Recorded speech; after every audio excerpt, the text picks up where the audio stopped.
church, my name is Ali. I'm the youth pastor here at the Bridge Church, and I want to give you a massive warm welcome this morning. Sunday was absolutely phenomenal. It was great. Andy did a fantastic job. But before we get into the preach, I'd love to pray for you if that's okay. Yeah, Father, I just pray that you would really speak to people this morning as they rewatch or as they watch for the first time Andy's preach. Father, I pray that people would be inspired. I pray that we wouldn't just hear what goes on and what's being spoken, but actually it would cause us to move. It would cause us to do, God. And I just pray whoever's joining us, wherever they are, Father, I pray that they would feel your presence. They'd feel a touch from you. And God, I just pray that you would do something incredible in their worlds. In your mighty name, amen. Amen. So yeah, it was great, as I say, and we're going to go into the notices before we go into the preach. But yeah, keep tuned for what's going up in church.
So as you can see, we have loads going on at church. It's a really exciting season. We've actually got a promo for our event on the 6th of July. It's going to be fantastic.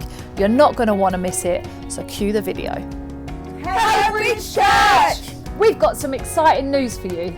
Following the success of our community fun days over the past few years, we are going to be putting on another one this year. It's on Sunday, the 6th of July.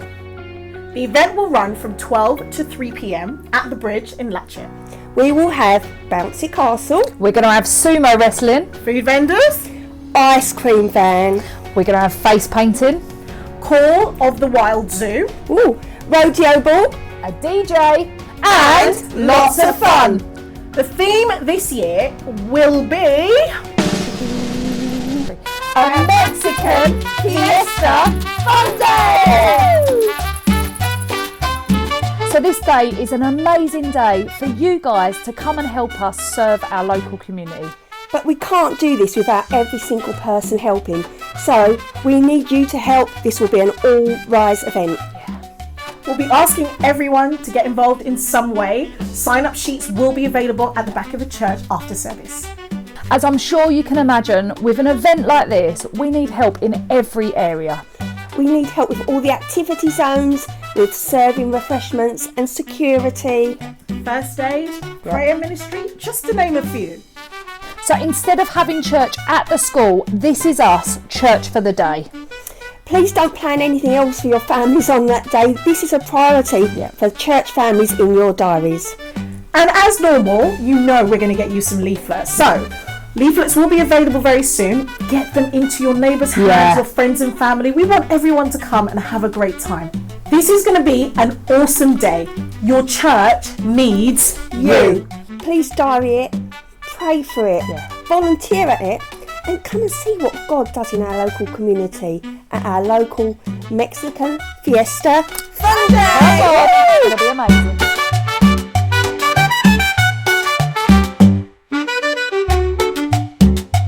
But we cannot do this without every single person helping. I don't think you should. So as I'm sure you can imagine, with this sort of event, we need help in every area.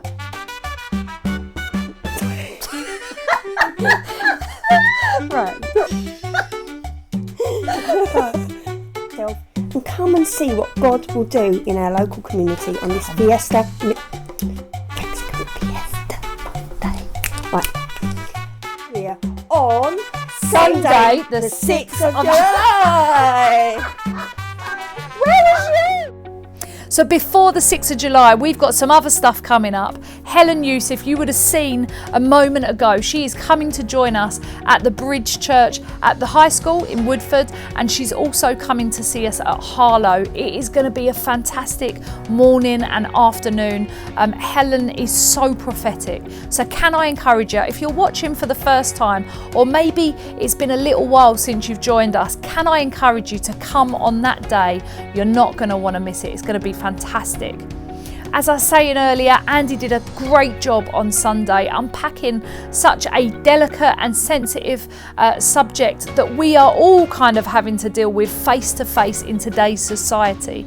So listen with your ears, take in stuff with your heart, and can I encourage you, just be a doer of what you hear. Let's go out and make a difference.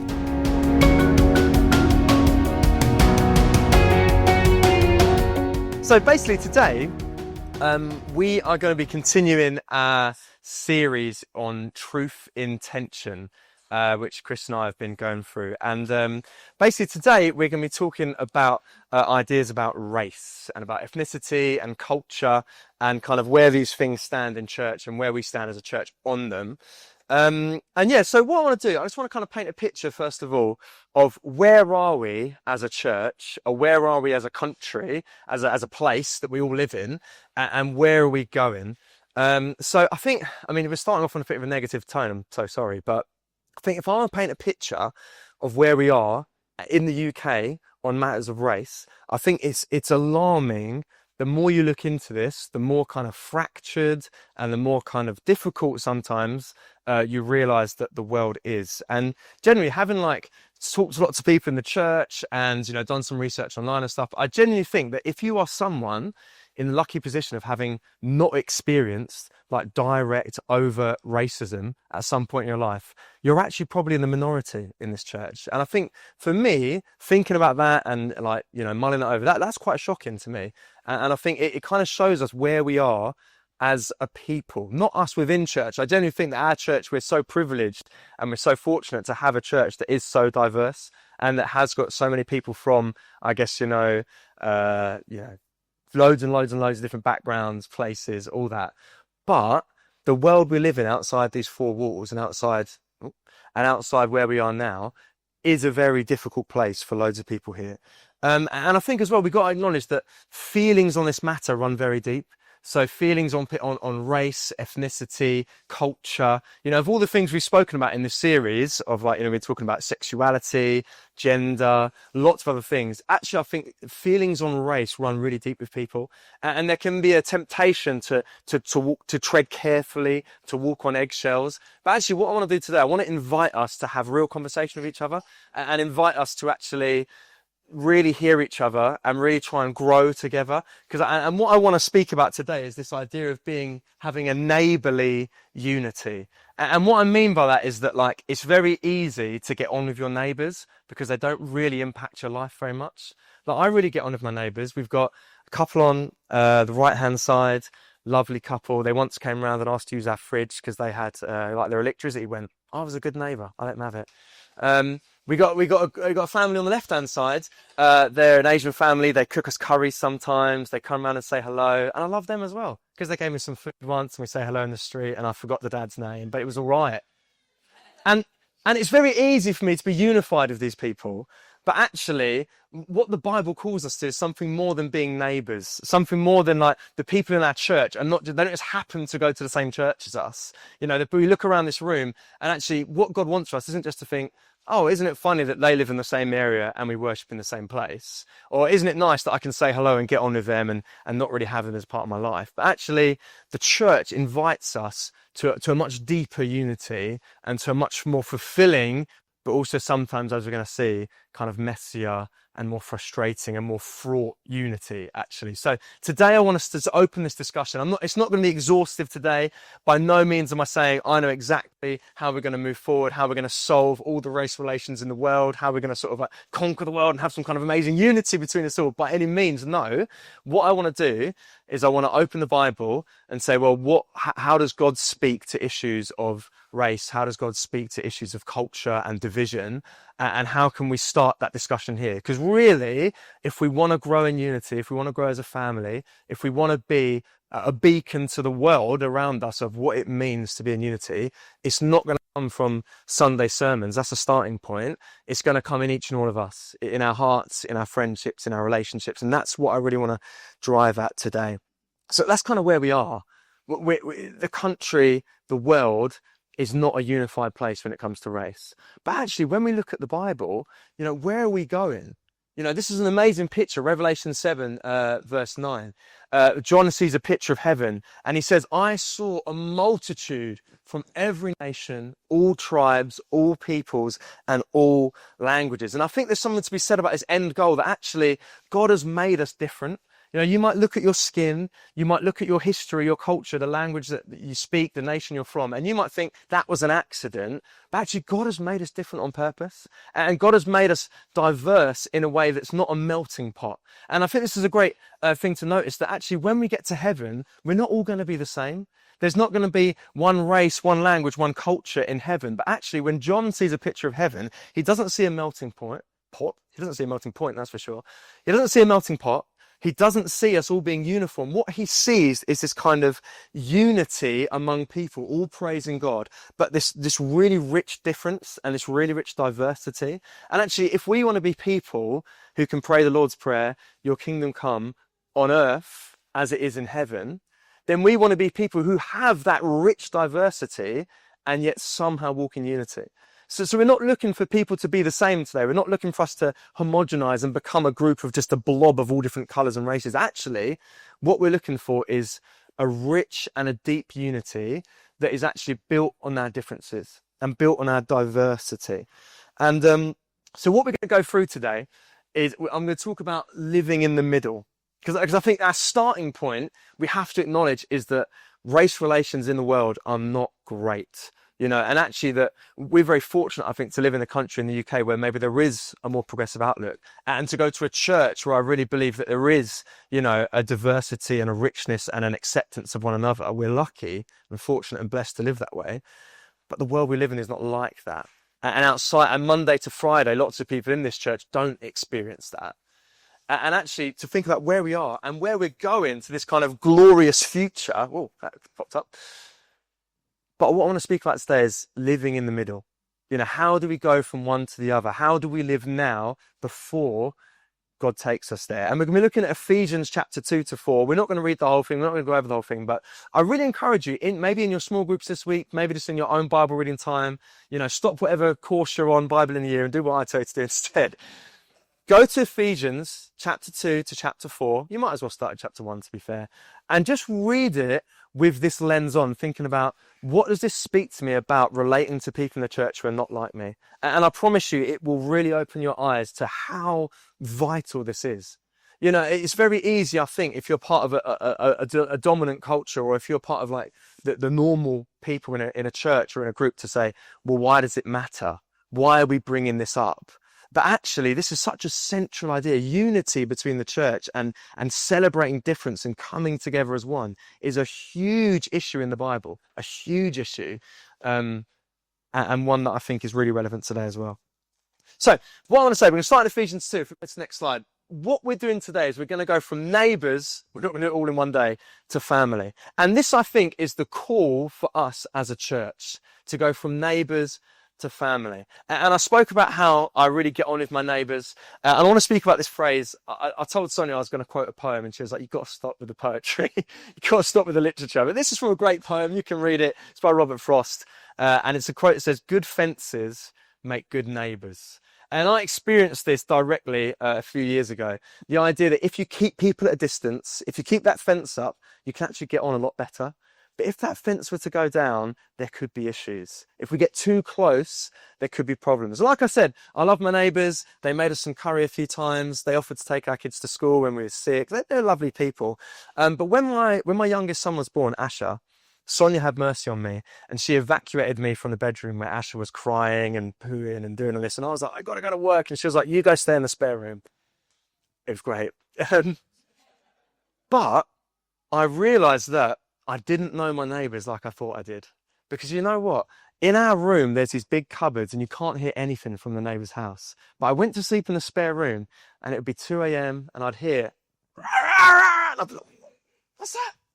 And there'd be arguments, there'd be discussions. Sometimes, I mean, the dad works on shifts and he'd be coming and cooking at like 3 a.m. And I was like, what's going on? Like, I couldn't sleep. I was struggling. And like, I remember every night, sometimes I'd be hearing like just normal chat, but really loud, or sometimes arguments, or sometimes cooking this. And I realized that actually it was a lot easier to get on with my neighbors when they weren't a part of my life. It was a lot easier to get on with my neighbours when I had strong walls between me and them. And then when I moved back to my old bedroom when Asher was a bit older, I thought, yeah, this is nice actually. Do you know what? I get on with my neighbours now. I can't hear a word they're saying. I don't know anything about their lives anymore. And we're good neighbours again. I didn't have anything against them. But actually, hopefully you get the analogy that it's much easier to get on with someone if you don't let them in, if you keep that wall between us. And I think there's so many things I could have said today. There's a million things we could say about race and ethnicity and culture and unity. But actually, my read on us, I want to speak to us as a church more than like, you know, the whole world today. And if anyone's listening online for the whole world. But to us as a church, I genuinely feel that what God would challenge us on is moving from being neighbours to being family. That we do get on, and I do think there is like, there's a goodness about what we have as a church, that we're not, you know, throwing racist insults at each other, and we're not breaking down, and we're not hurting each other's feelings all the time. And I think there is a good faith discussion to be had. But I do think there's a point at which we need to move from being neighbours to those deeper and richer relationships of family. And the issue is that when we break down those walls, when we get a bit closer to people, we realise what they're really like. And we realise how different they are from us, and we realise how different we are from them. And it can be difficult. And I love what Lee and what Jenny was saying today about that invitation to something greater, but something very difficult. And I want to echo that today, that there's an invitation to unity today, a much deeper unity. We're going to get rid of neighbourly unity, and we're going to seek that familial unity of being a family together. But it may be difficult. It may be hard. And the reason I'm talking about Ephesians is because the Bible doesn't really talk about categories of race. It wasn't really the same importance to people 2,000 years ago, what colour your skin was or what country you're from. It was much more important about your religion. And they still hated each other. You know, people across history have always found ways to hate each other, but they didn't do it about the colour of your skin. No, they were a bit, you know, maybe more refined than us. They did it on your beliefs and your practices. And so what would happen is in the first century church, you know, the followers of God for thousands of years had been Jewish people.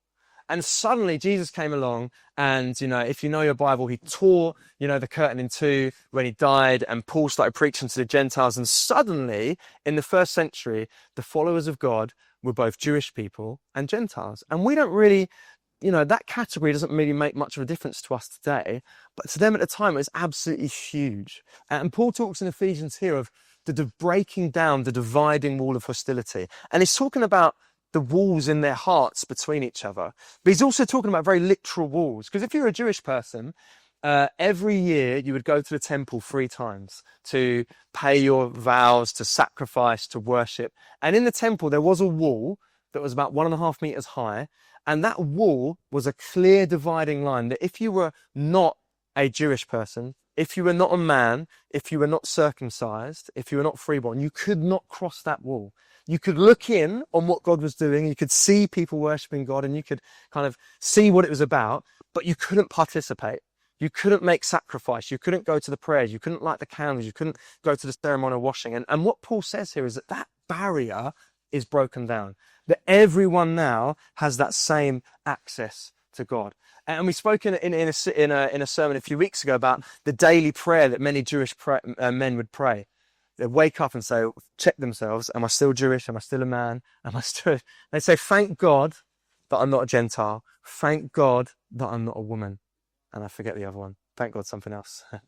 But this idea that actually they're thanking God that they could still access him. And if you were a woman, if you're a Gentile, you couldn't get there. And Paul makes this crazy statement. He says, actually, there is neither Jew nor Greek, slave nor free, man or woman. All are one in Jesus Christ. And we think, yeah, that's amazing. That's great. But for them, this was shocking. This was crazy. He's given them a whole new identity. And Paul goes on in this passage, again, it can seem a bit strange to our modern ears, but Paul goes on in this passage to say, there's been a mystery hidden for thousands and thousands of years, and now it's revealed. And he says that mystery is that Jew and Gentile can equally meet with God together. And we think, that's not that mysterious. The vast majority of us are Gentiles, we're getting on with it. But actually, it's symbolic of every creed, every race, every person, no matter who we are, we can all access God in the same way. And we have that new identity that permeates and includes but supersedes every other identity we have. And you know, Usha spoke about this really powerfully last week if you were here, Galatians 3:28, that our new identity is as first a Christian before anything else. And yet, we see in Revelation how even in the heavens, even when Jesus comes back and restores this world to perfection, we will still be distinct. We will still have our race, our nation, our language, our ethnicity, our culture, and these things are still vitally important to us. And so it is going to be difficult. For them, it was very, very messy. You know, we read in the Bible about how Peter, he didn't even want to eat with Gentiles at one point, and Paul had to tell him off. And, you know, and we read about how there was so much stress and so much tension between these two groups that, you know, at some points they would argue about whether you needed to be circumcised, whether you were allowed to eat this or that, whether you had to wear these clothes or do that, where we would worship, what we would do. But what we never see in the Bible is them setting up a Jewish church and a Gentile church. And again, I think this is so important for us to notice that actually what we have here, looking around the room and seeing different races, colours, creeds, whatever, that actually this is God's vision for the church. That we're in a really privileged position, that we are not a homogenous culture here in terms of races and ethnicities, but actually we're so privileged that we get to experience some of that, those puzzle pieces working together as much as they might seem incompatible. And so I want to ask the question here, why even try? Why should we become more like family? You know, you might say, well, you probably wouldn't say it out loud because it sounds a bit offensive, but you might think, I do know these people at church. I do have these neighbourly relationships with them. Why would I open myself up? Why would I become so vulnerable to people around me? Why would I share my feelings, my biases? Why would I want to get that deep with someone? You might think, I don't know if I can trust everyone in this church to that level. I don't know if I can share those things with people. I don't know if I can be that vulnerable with people in church. Why would I bother when what I have right now is good?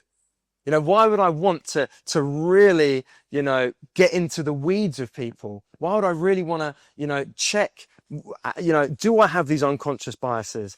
Am I, you know, treating other races and other people as equally as I could? Am I learning from that? Am I doing that? Why would we even go there? You might ask. Maybe none of you are asking that. Maybe you're a bit better than I am. But, you know, Paul says in Ephesians, he goes on, he talks about why we do this. If you go to the next slide, Eddie, he talks about the dwelling place of God. And, you know, we had an amazing experience of God's presence today. I think loads of people were, you know, feeling that and welcoming that and experiencing God's presence. But actually, when the Bible talks about where God is, when the Bible talks about the experience of God's presence, you know, it doesn't genuinely mention someone preaching. It doesn't always mention someone singing or like a silence or a prayer. And you might think to yourself, if I think, where is God's presence, or how do I experience God's presence in the most powerful way? Maybe it's in prayer, maybe it's in, I don't know, in like worship or something like that. But actually, Ephesians tells us that the dwelling place of God, where God's presence is, the house of God, is actually in the church, and specifically in us, and even more specifically in very different people being put together to build a house for God. And so I can say to us today, and I've said it before in this church, but I'll say it again and again, that if you want to experience the presence of God, if you're hungry to know God better and to experience his presence in a powerful way, the way you do that is by doing the hard graft of unity, It's by working hard to love the people around you that God has given you.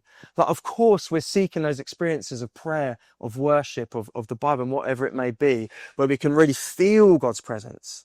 But if we want to experience God's presence on a daily basis, if we want to, actually not have a moment, but continual daily growing into God's presence, it's in unity.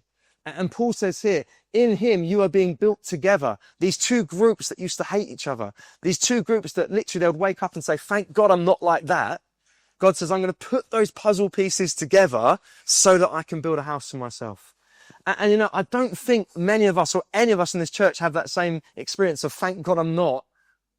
But you know what? If we want to grow in the presence of God and see his presence and experience his presence, we need to put those puzzle pieces together in a deeper way. It might be easier to say, well, I'm over here and I'm experiencing God's presence and they're over there and, we know each other and we like each other, but we're not really getting in. But actually, if we want to build God's house, he says he's bringing these things together for a dwelling place of God.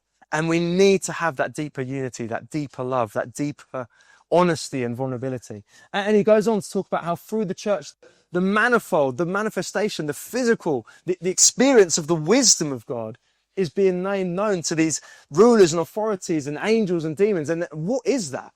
If we think like, how does God show off his power and his wisdom to angels and demons and spiritual authorities? Again, you might think of a movie screen. You might think of God like zapping something or bringing something down or doing some amazing miracle. Like, how's God going to show off? How's God going to prove that he's wise and powerful?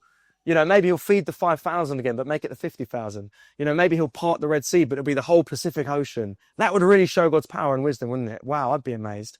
But what does the Bible tell us? The manifold, the picture of the wisdom of God is actually the unity of the church.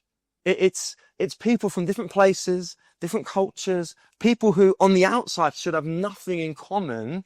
When we build ourselves together, the angels and the demons are like, whoa, yeah, I saw the Red Sea, but this is crazy. I saw the feeding of the 5,000, but this is blowing my mind. And this is what God is calling us to. A deeper unity, a deeper experience of the presence of God. And this may be hard. This will be hard. And I want to give a really quick plug for small groups and life links. It's so important to me that as many people in this church are in a life link as possible. And it's not because I just love life links as much as I do. It's because if we want to have these real, deep and fulfilling relationships with people that are not like us, if we really want to challenge each other about our biases and about our assumptions, we need to get to know each other properly. And the point of life link is not just to go to a group, it's to have those deep, meaningful friendships where you read the Bible together, where you pray together, where you share with each other, to actually cultivate those deep friendships so that we can actually see this. So that on a Wednesday night or a Thursday night, or whenever it is, we might actually fit those bricks together a bit more tightly to be a dwelling place for the presence of God. That the puzzle pieces might fit in better so that, as it says here, that we can live on earth as it really is in heaven. And I promise you, if you're doing this properly, this will be very difficult. If you're not experiencing any, any tensions in your relationships in church, not that we should all dislike each other, but if you're not being challenged by people in church, if you're not being called up on things, if you're not being encouraged to see God in a new way, in a different way, you're really not doing church correctly. Because, sorry, what does Paul say to the church? If you go to the next slide, I think I've written it up. Yeah, he says, walk with all humility and gentleness, with patience, bearing with one another in love, eager to maintain the unity of the Spirit in the bond of peace. And that may sound like quite nice descriptions, but imagine this. I'm a school teacher. I'm just on half term, so I'm feeling good. And imagine one of you comes up to you and says, oh, how's your classes going? And I say, oh, well, I'm just trying to be humble. I'm really trying to be gentle with them. I'm having to be very patient. I'm just bearing with them at the moment. I'm just bearing with them. And I'm trying to maintain a bit of peace in the room. Thanks, Ali. Do you think that sounds like a nice class to teach? Yeah, that was a rhetorical question. I was just there having a drink, giving a shout out. But you know what? If I say in my relationships in church, I'm having to be patient. I'm having to be humble. I'm trying to be gentle. I'm having to really bear with people. I'm really having to work to maintain unity. These are not easy relationships. because these people came from such different worlds. These people, the Jewish people, they wouldn't even eat with a Gentile. It would be unclean to do so. And Paul was asking them, you need to sit down, eat together, pray together, worship together. And we don't have that level of disunity, but I promise you that if you scratch under the surface, there can be a lot of division between races, between cultures, the assumptions we make about ourselves and other people. Sorry, the friendships that we struggle to build. If we scratch under the surface, there can be a lot of tension. And if we are going to enter into this kind of unity, if we are going to attempt to build God's church here in his presence, we will need these things. We will need humility to say, I really want to say this, but I'm just going to step back and listen for a sec. I really think you're wrong, but I'm going to try and hear you. We will need to be gentle when someone is wrong, or when someone has made an assumption about us, or if someone has done something wrong, to be gentle with them, not to jump down their throat and snap at them, but to say, this is my sister, this is my brother in Christ, I'm going to be gentle. We will need to be patient. How has this person not got this yet? How has this person not learnt to pronounce my name yet? How has this person not realized this yet about me? We might need to be patient. We might need to bear with people. That is a tough thing, to literally say, I'm just bearing with them at the moment. I don't like them. They're not my best friend, but I'm just bearing with them. Like a burden. I'm going to bear. I have to carry this person along. You might need to do that with some people. And why would you bother to do that? Why would you go out of your way to help that unity, to push that, to open those doors, to be vulnerable, to allow yourself to be hurt, to have to be patient? Because it's for your own benefit. Because we want to see something about the presence of God. We want to know something more richly and deeply about the presence of God. And the reason I say about Life Links is because, I've had such a good experience in my Life Link, because the people there are not all the same as me. They've had different upbringings. They come from different cultures. They have different assumptions about the church, about the Bible. And over the years, we have had some wild arguments. We have been, the most recent one I remember, I won't tell you who was on which side. How hard should you work? And there were some cultural assumptions that came out, and we were justifying things, and we were talking about the Bible. And I remember going back and being like, man, maybe I'm a really bad person. But you know what? I didn't suddenly change, but I shifted the dial a little bit. And what happened was I could see God in a different way, because I got some new glasses that were like African woman. Whoa, is that how you guys see? That's crazy. Or I got some new glasses that said mixed race couple. And I was like, oh, I've never seen the world like that before. And actually, what am I trying to look at with those glasses? I'm trying to look at God, because it's giving me a new experience, a new vision of what God is like. And maybe I still might say they were wrong. I was like, they were. But you know what? I've moved the dial. And I've seen something new, and I've experienced something new. And actually, if it could have been easy for us to hear that one comment and be like, oh, that's what they think, I'm just going to leave that. I don't need to question that. I don't need to, are you sure about that? But you know what? There's something powerful about the vulnerability to have those conversations, to be willing to be told that you're wrong, to be willing to say, I actually don't agree with that, or I find that difficult when you speak that way, or you've made an assumption there that's wrong. And on both sides, whether you're the dominant culture, the minority culture, whether you feel comfortable, uncomfortable, these are difficult conversations to have. And they will put our backs up, and they will make us feel like we need to be patient, or, bearing with people, or gentle with people. But we need to have them, because we need to see God in a new way. This will be difficult in many ways, but it will maintain those richer, deeper, fuller relationships. And so we are coming to time, but what I want to finish on, if you just go to the last slide, Eddie, I want to finish on, how do we then walk in unity? Other than having a chat with people and asking people, how do we walk in unity? And there's these wonderful scriptures here from 1 Corinthians, and Paul was part of the dominant culture in the New Testament church. He was a Jewish person. Vast majority of people in the church were Jewish, and they had very strict rules about what you could eat, about what you could wear, about what you did in terms of sacrifices. And Paul makes this absolutely stunning statement here in 1 Corinthians 8. He says, if the food I eat makes my brother stumble, I will never eat meat again.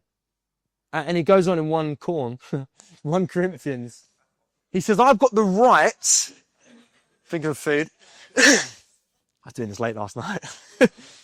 He says, I've got the right. I have rights. I have the right to be annoyed at people. I have the right to cut people off. I have the right to say, I'm not going to go there with you because you failed me so many times. I have the right to say, oh, I know what you're going to think. You're full of these stupid ideas and I can't bother to have that conversation. I have the right to do what I want, and you have the right to do what you want. You're an adult. We're not forcing you to do anything, but Paul says, but I have not made use of that right, but I endure anything rather than put an obstacle in the way. And I've got to thank, the people in my small groups, the people I've spoken to, the people that have helped raise me in this church, that they could have written me off and they could have said, I'm not going to bother, but they decided I'm actually going to endure. Hopefully no one feels that way about the relationship with me right now.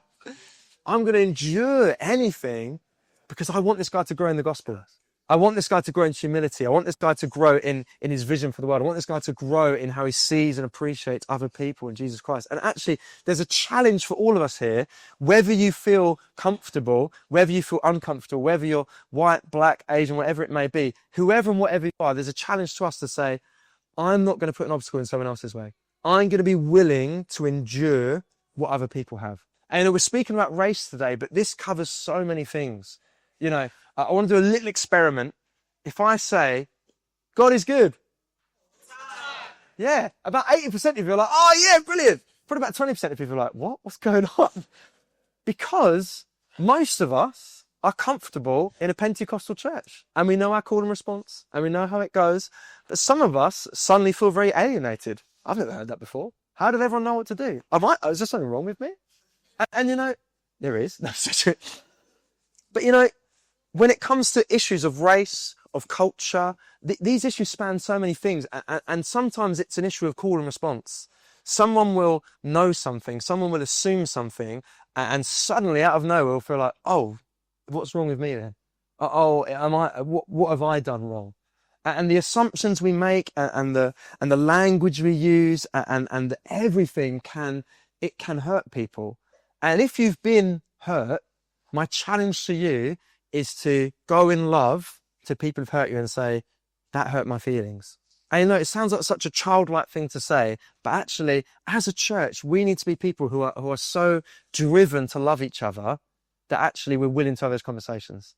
If you feel like you know nothing about other races and cultures, the challenge for us is to go to people and say, can you teach me about this? Can you help me, pronounce your name? Or can I share something of your experience of God? Or are there assumptions that I've made of things I've done that are wrong? And every one of us, there's a challenge to us. And again, I love what Lee and what Jenny was saying, that for some of us, it might feel a bit like dying. It might feel about lying down on the altar and saying, I'm actually inviting people to have difficult conversations with me, and it may hurt.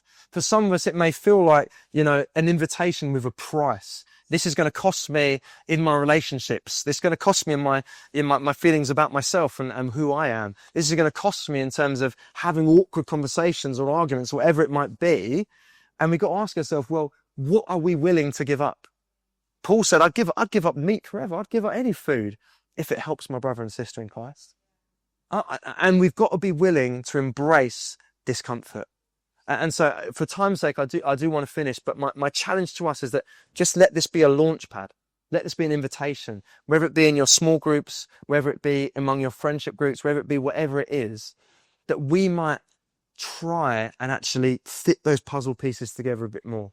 That maybe where there's people in the church who we've seen as neighbours, or they just happen to go to my church and they're not really like me in the way they worship or the things they do or the friends they have, and that's fine because we're just going through life side by side. That actually you might turn and say, how can I fit that puzzle piece together? How can we learn from each other, grow together, actually have that deeper bond of unity? And genuinely, I believe that if and when we do that, we will have a much deeper and greater experience of God's presence. Because he says, I'm building a church between the two most dissimilar people, and I'm putting them together to make a brick so I can build a house for myself. And the house of God is us. It's every one of us, not me on my own. It's all of us. Whatever race or color or creed you are, we need each other. I need you if I want to see God properly, and you need me if you want to see God properly. And we've got to open our arms and invite conversation. So I'm just going to pray to finish. I don't know if you want to come up or if I just dismiss everyone in school mode. But yeah, I'll just pray. So Father, thank you so much that you have made us in the way you have. God, you've made us from different countries, with different languages, with different assumptions and cultures. And God, thank you that you have got a vision for how we can all fit together. You've got a vision for how we can love and serve one another, how we can learn from each other. And God, I want to pray specifically for anyone who's just carrying hurt, God, from whether it be in this church and the people around us, or whether it be from before, God, that you would help us to just tend to those wounds, God. That you'd help us to be gentle with people who are hurting. That you help us to be patient with people who are annoying us. God, you'd help us to bear with people who need carrying along. And God, that for every one of us, we would really seek that deeper unity with one another. Really seek that ability to love and to serve and to share together. And that we would also see, a greater experience of your presence because of that, God. Amen.